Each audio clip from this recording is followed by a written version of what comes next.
जय हिंद साथियों। तो साथियों आज की क्लास में हम देखेंगे ईवीएस के वो प्रश्न जो आपका एग्जाम 10 जनवरी को हुआ है। तो उसकी फर्स्ट शिफ्ट में ईवीएस से जो प्रश्न पूछे गए हैं उन प्रश्नों को आज की क्लास में हम सोल्व करेंगे। तो सभी साथी अंत तक हमारे साथ बन रहे हैं और जिन साथियों ने अभी तक हमारे चैनल को सब्सक्राइब नहीं किया उनसे मेरा निवेदन है वो सभी साथी चैनल को सब्सक्राइब जरूर कर लें। साथियों आज की क्लास शुरू करने से पहले एक जानकारी है कि बहुत से साथी कमेंट कर रहे हैं कि आप तो ये एग्जाम देने नहीं जाते हो, तो आपके पास ये प्रश्न आते कहां से हैं। तो आप में से ही बहुत से साथी हैं जो हमें ये क्वेश्चन व्हाट्सएप कर देते हैं और ये बात भी सही है कि किसी एक साथी को ये सारे क्वेश्चन याद नहीं होते हैं। तो सभी साथी अपने अपने जो भी क्वेश्चन को याद होते हैं वो हमें व्हाट्सएप करते थे और उन प्रश्नों को हम एक जगह संकलन करके लेकर आते हैं और इनमें से 2 से 3 प्रश्न हमारी तरफ से भी इनमें डाले जाते हैं। तो शुरू करेंगे आज की क्लास और देखेंगे अपना पहला प्रश्न देखेंगे, विज्ञान के प्रतिभाशाली छात्र की क्षमताओं को बढ़ाने के लिए निम्नलिखित में से कौन अधिक लाभदायक है। अगर साथियों कोई प्रतिभाशाली छात्र है और हमें उसकी क्षमताओं को और अधिक बढ़ाना है तो उसके लिए निम्न में से कौन सा सबसे अधिक लाभदायक है। नई परियोजनाओं में उसकी मदद करने के लिए, उसे जांच करने के लिए, कमजोर छात्रों की मदद के लिए उसे प्रेरित कर या फिर उसे स्वयं अध्ययन के लिए निर्देश देकर। तो क्वेश्चन नंबर 1 का सही आंसर क्या होगा। इसके लिए सही आंसर होगा साथियों उसकी हम मदद करेंगे नई परियोजनाओं की खोज में, जिससे कि उसका माइंड क्रिएटिव होगा और उसकी वो अपनी क्षमताओं की वृद्धि कर सकेगा। तो ऑप्शन नंबर इस प्रश्न के लिए बिल्कुल सही आंसर होगा। अगला प्रश्न देखेंगे, प्रश्न नंबर 2 हमारी आज की क्लास का, ये रहा आपकी स्क्रीन पर। निम्नलिखित में से कौन सा कथन प्राथमिक स्तर पर ईवीएस पढ़ाने का उद्देश्य नहीं है। तो प्राथमिक स्तर पर ईवीएस पढ़ाने का उद्देश्य कौन सा कथन नहीं है। मूल्यांकन के लिए शब्दों और परिभाषाओं के साथ शिक्षार्थियों का नेतृत्व करना, संज्ञानात्मक और मनोगतिक कौशल के विकास की ओर ले जाने वाली समन्वयी और व्यवहारिक गतिविधियों को संलग्न करना, या फिर प्राकृतिक और सामाजिक पर्यावरण के बारे में जिज्ञासा जगाना, या जीवन और पर्यावरण की चिंता के मूल्यों को आत्मसात करना। तो क्वेश्चन नंबर 2 का सही आंसर क्या होगा। इसका सही आंसर होगा साथियों ऑप्शन नंबर बी कि संज्ञानात्मक और मनोगतिक कौशल के विकास की ओर ले जाने वाली समन्वयी और व्यवहारिक गतिविधियों को संलग्न करना, यह प्राथमिक स्तर पर ईवीएस पढ़ाने का उद्देश्य नहीं है। ऑप्शन नंबर बी इस प्रश्न के लिए बिल्कुल सही आंसर होगा। अगला प्रश्न देखेंगे, ईवीएस पाठ्य पुस्तक में रेलवे टिकट का नमूना दिखाने का विचार। छात्रों को रेल किराए के बारे में बताना है, या उन्हें टिकट में उपयोग किए जाने वाले विभिन्न संक्षिप्त अक्षरों का ज्ञान प्रदान करना है, या वास्तविक जानकारी के साथ बातचीत करने और अवलोकन के कौशल को विकसित करने का अवसर देना है, या फिर निर्णय लेने के लिए छात्रों के कौशल को बढ़ाना है। तो क्वेश्चन नंबर 3 का सही आंसर क्या होगा साथियों। रेलवे टिकट का नमूना हम किस लिए दिखाएंगे। क्वेश्चन नंबर 3 का सही आंसर होगा option number C. Option number C इस प्रश्न के लिए बिल्कुल सही आंसर हो जाएगा। अगला प्रश्न देखेंगे, प्रश्न नंबर 4 आज की क्लास का, ये रहा आपकी स्क्रीन पर। बीज अंकुरण की अवधारणा को सबसे अच्छे तरीके से पढ़ाया जा सकता है अंकुरित बीज को कक्षा में दर्शाकर और अंकुरण की प्रक्रिया को समझाकर, या फिर बोर्ड पर ड्राइंग के माध्यम से हम अंकुरण के चरणों को प्रस्तुत करें, या फिर बीज अंकुरण की तस्वीरें दिखाकर, या बीज बोने के लिए विभिन्न चरणों का पालन करने और उनका चित्र बनाने के लिए कहकर। तो क्वेश्चन नंबर 4 का सही आंसर क्या होगा। इसका सही आंसर हो जाएगा साथियों ऑप्शन नंबर डी कि बीज बोने के लिए विभिन्न चरणों का पालन करने और उनका चित्र बनाने के लिए कहकर। ऑप्शन नंबर डी इसके लिए सही आंसर हो जाएगा।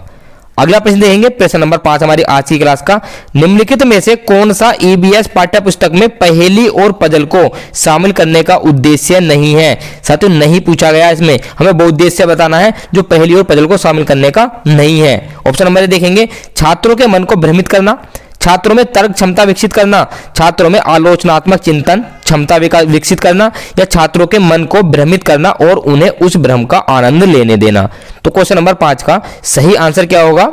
इसका सही आंसर हो जाएगा साथियों ऑप्शन नंबर ए, छात्रों के मन को भ्रमित करना यह उद्देश्य नहीं है। तो ऑप्शन नंबर इस प्रश्न के लिए सही आंसर होगा। अगला प्रश्न देंगे, प्रश्न नंबर 6 हमारी आज की क्लास का, ईवीएस शिक्षक के रूप में आप छात्रों को चिड़ियाघर ले जाने की योजना बनाते हैं। निम्नलिखित में से आप छात्रों को कौन सी गतिविधियां शुरू करने की अनुमति नहीं देंगी। चिड़ियाघर में उन जानवरों की तस्वीरें लेना जिन्हें वे वहां देखेंगे, चिड़ियाघर में जानवरों के लिए बहुत सारा खाना साथ ले जाना, या चिड़ियाघर में वे जो कुछ भी देखते हैं उसका चित्र बनाने के लिए अपने ड्राइंग की किताबें अपने साथ ले जाना, या फिर चिड़ियाघर में विभिन्न जानवरों द्वारा खाए जाने वाले भोजन का पता लगाने की कोशिश करना। तो निम्न चारों में से कौन सी चीज हम बच्चों को करने के लिए मना करेंगे। तो क्वेश्चन नंबर 6 का सही आंसर क्या होगा। इसका सही आंसर होगा साथियों option number 2, option number B, चिड़ियाघर में जानवरों के लिए बहुत सा खाना साथ ले जाना, इसकी अनुमति हम नहीं देंगे। ऑप्शन नंबर बी इस प्रश्न के लिए सही आंसर होगा। अगला प्रश्न देखेंगे प्रश्न नंबर 7, ये रहा आपकी स्क्रीन पर। प्राथमिक स्तर पर मूल्यांकन में शामिल होना चाहिए। और प्राथमिक स्तर पर मूल्यांकन में क्या क्या शामिल होना चाहिए? ऑप्शन नंबर ए है वर्ष के अंत में अर्धवार्षिक और वार्षिक परीक्षाएं, या प्रत्येक सप्ताह किए गए औपचारिक परीक्षण और खेल शामिल होने चाहिए और रिपोर्ट कार्ड में दर्ज किए जाने चाहिए, या फिर शिक्षार्थियों और अभिभावकों के साथ निरंतर और असंरचित शिक्षक अवलोकन, या पास या फेल के रूप में युवा शिक्षार्थियों को मूल्यांकित करने के लिए हर हफ्ते गृह कार्य और कक्षा कार्य देना। तो क्वेश्चन नंबर 7 का सही आंसर क्या होगा? इसका सही आंसर हो जाएगा साथियों ऑप्शन नंबर सी, कि शिक्षार्थियों और अभिभावकों के साथ निरंतर और असंरचित शिक्षक अवलोकन। ऑप्शन नंबर सी इस प्रश्न के लिए बिल्कुल सही आंसर होगा। अगला प्रश्न देखेंगे प्रश्न नंबर 8, ये रहा आपकी स्क्रीन पर। असाइनमेंट के बारे में निम्नलिखित में से कौन सा कथन सही है? विविधता और अभ्यास कराने के लिए असाइनमेंट को हर दिन गृह कार्य के बाद कक्षा कार्य के रूप में दिया जाना चाहिए, या असाइनमेंट मूल्यांकन का एकमात्र तरीका होना चाहिए, या फिर माता पिता, भाई या बहन द्वारा उनकी प्रतिभा के आधार पर असाइनमेंट किया जा सकता है, या फिर ऑप्शन नंबर डी है असाइनमेंट शिक्षार्थियों को जानकारी हासिल करने, अपने स्वयं के विचारों का निर्माण करने और उन्हें स्पष्ट करने का अवसर प्रदान करते हैं। तो क्वेश्चन नंबर 8 का सही आंसर क्या होगा? इसका सही आंसर हो जाएगा साथियों option number D. Option number D इस प्रश्न के लिए बिल्कुल सही आंसर होगा। अगला प्रश्न देखेंगे प्रश्न नंबर 9 हमारे आज की क्लास का। ईवीएस कक्षा में सरल प्रयोग और प्रदर्शन किए जा सकते हैं। ऑप्शन नंबर ए छात्रों को अपने दम पर सीखने और अपने अवलोकन कौशल को अच्छा बनाने में सहायता के लिए, या फिर वरिष्ठ कक्षाओं में जो किया जा रहा है उसका पालन करने के लिए, या छात्रों द्वारा उठाए गए प्रश्न के आधार पर विचार करने और विश्लेषण अवलोकन को रिकॉर्ड करने के लिए, या फिर ऑप्शन नंबर डी है कक्षा में अनुशासन बनाए रखने के लिए, छात्रों को नियंत्रित करने के लिए। तो ईवीएस कक्षा में सरल प्रयोग प्रदर्शन किस लिए किए जाते हैं? क्वेश्चन नंबर 9 का सही आंसर क्या होगा? इसका सही आंसर होगा साथियों ऑप्शन नंबर ए, कि छात्रों को अपने दम पर सीखने और अपने अवलोकन कौशल को अच्छा बनाने की सहायता के लिए ईबीएस कक्षा में सरल प्रयोग और प्रदर्शन किए जाते हैं। ऑप्शन नंबर ए इस प्रश्न के लिए सही आंसर होगा। अगला प्रश्न देखेंगे प्रश्न नंबर 10 हमारे आज की क्लास का। मानचित्र को पढ़ने के लिए आवश्यक कौशल में शामिल है। अब मानचित्र को पढ़ने के लिए हमें कौन कौन से कौशलों की जरूरत होगी? उत्कृष्ट ड्राइंग और पेंटिंग कौशल, स्थान, दूरी और दिशाओं की सापेक्ष स्थिति को समझने की क्षमता, अर्थपूर्ण क्षमता निर्माण के लिए उत्कृष्ट संचार क्षमता, या फिर एक ग्लोब की गणना और रेखाओं की स्थिति का उपयोग करने की क्षमता। तो मानचित्र पढ़ने के लिए जो चीज आवश्यक है वो है हमारी स्थान, दूरी और दिशाओं की सापेक्ष स्थिति को समझने की क्षमता। ऑप्शन नंबर बी इस प्रश्न के लिए बिल्कुल सही आंसर होगा। अगला प्रश्न देखेंगे प्रश्न नंबर 11 हमारी आज की क्लास का। कक्षा 5 के छात्रों के लिए एक शिक्षक जानवरों के बोझ पर एक कक्षा ले रहा है। चर्चा करने से पहले वह एक वीडियो दिखाती है जहां एक गधा सामान से भरा हुआ है और गधा चलते समय लंगड़ाकर चलता है। शिक्षक अपने छात्रों के साथ चर्चा करने की कोशिश कर रहा है। गधे की उपयोगिता, गधे का उपयोग परिवहन के लिए किया जा सकता है इस वाक्य पर, या पशुओं का अधिभार और शोषण, या फिर दोनों ए और बी। तो क्वेश्चन नंबर 11 का सही आंसर क्या होगा साथियों? वह शिक्षिका उस वीडियो को क्यों दिखा रही है, वो किस पर विचार कर रहे हैं, ये हमें बताना है। तो क्वेश्चन नंबर 11 का सही आंसर होगा साथियों ऑप्शन नंबर सी, कि पशुओं का अधिभार और शोषण के बारे में वह चर्चा कर रही है कि किस प्रकार पशुओं का शोषण किया जाता है। तो ऑप्शन नंबर सी इस प्रश्न के लिए सही आंसर हो जाएगा। अगला प्रश्न देखेंगे प्रश्न नंबर 12 हमारी आज की क्लास का। एक प्राथमिक शिक्षक बच्चों के साथ ईवीएस कक्षा में विभिन्न फसल त्योहारों पर चर्चा कर रहे हैं, तो यह उनकी किस प्रकार मदद करेगा इन त्योहारों के बारे में जानने में, हमारे देश में कटाई की प्रक्रिया के संबंध में मौजूद विविधता को समझने में, या उनके अनुभवों को अर्थ प्रदान करें, या फिर ऑप्शन नंबर ए और बी दोनों। तो क्वेश्चन नंबर 12 का सही आंसर क्या होगा? इसका सही आंसर हो जाएगा साथियों option number D. Option number A इन त्योहारों के बारे में जानने में भी मदद करेगा और हमारे देश में कटाई की विभिन्न प्रक्रिया के संबंध में मौजूदा विविधता को समझने में भी। तो ऑप्शन नंबर ए और बी हमारा सही हो जाएंगे। ऑप्शन नंबर डी इस प्रश्न के लिए सही आंसर होगा। अगला प्रश्न देखेंगे प्रश्न नंबर 13 हमारी आज की क्लास का। ये रहा आपकी स्क्रीन पर। विज्ञान शिक्षण में दृष्टिकोण होना चाहिए, तो विज्ञान शिक्षण में कैसा दृष्टिकोण होना चाहिए? बाल केंद्रित, स्कूल केंद्रित, पाठ्यक्रम केंद्रित, या फिर शिक्षक केंद्रित। तो क्वेश्चन नंबर 13 का सही आंसर क्या होगा?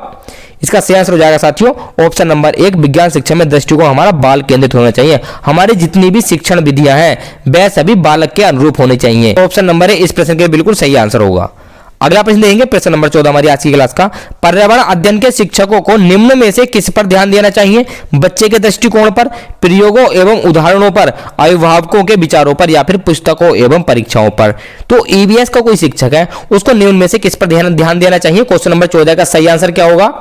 इसका सही आंसर हो जाएगा साथियों उसको प्रयोगों एवं उदाहरणों पर ध्यान देना चाहिए। ऑप्शन नंबर बी इस प्रश्न के लिए सही आंसर हो जाएगा, क्योंकि साथियों हम जितना भी बच्चों को प्रयोगों उदाहरणों के द्वारा समझा सकते हैं उसको वैसे हम पढ़ाकर या पाठ्य पुस्तक की मदद से नहीं करा सकते हैं। अगला प्रश्न देखेंगे प्रश्न नंबर 15 हमारी आज की क्लास का। निम्न में से कौन सी विधि पर्यावरण अध्ययन पढ़ाने की विधि का अपवाद है? समस्या का समाधान विधि, सहयोगात्मक शिक्षा, निर्देशित खोज या फिर व्याख्यानों से समझना। साथियों कौन सी विधि ऐसी है जो पर्यावरण अध्ययन पढ़ाने की विधि का अपवाद है? तो क्वेश्चन नंबर 15 का सही आंसर क्या होगा? इसका सही आंसर हो जाएगा साथियों ऑप्शन नंबर डी, व्याख्यानों से समझना। यह विधि अपवाद है। ऑप्शन नंबर डी इस प्रश्न के लिए बिल्कुल सही आंसर हो जाएगा। अगला प्रश्न देंगे प्रश्न नंबर 16 है। साथियों ये प्रश्न आपके सीटेट पेपर में नहीं आया है, ये प्रश्न हमने आपके लिए रखा है। आपको इसका आंसर कमेंट में टाइप करके हमें बताना क्वेश्चन नंबर 16 का आंसर। सर्वाधिक महत्वपूर्ण सीखने का संसाधन कौन सा है? क्षेत्र भ्रमण, पुस्तकालय, सर्वे एवं परियोजना या फिर उपरोक्त सभी। तो क्या है क्वेश्चन नंबर 16 का सही आंसर? कमेंट में टाइप करें। जो भी साथी अंत तक हमारे साथ बने रहे उनका बहुत बहुत धन्यवाद। और जिन साथियों ने अभी तक हमारे चैनल को सब्सक्राइब नहीं किया वो सभी साथी चैनल को जल्दी से सब्सक्राइब कर लें। और जिन साथियों को इन क्वेश्चंस की पीडीएफ चाहिए वो हमारा टेलीग्राम चैनल ज्वाइन कर ले, लिंक नीचे डिस्क्रिप्शन में दिया हुआ है। वहां पर आपको हमारे सभी प्रैक्टिस सेट की पीडीएफ मिल जाएंगी। तो हम आपसे मिलते हैं अगली क्लास में। जय हिंद।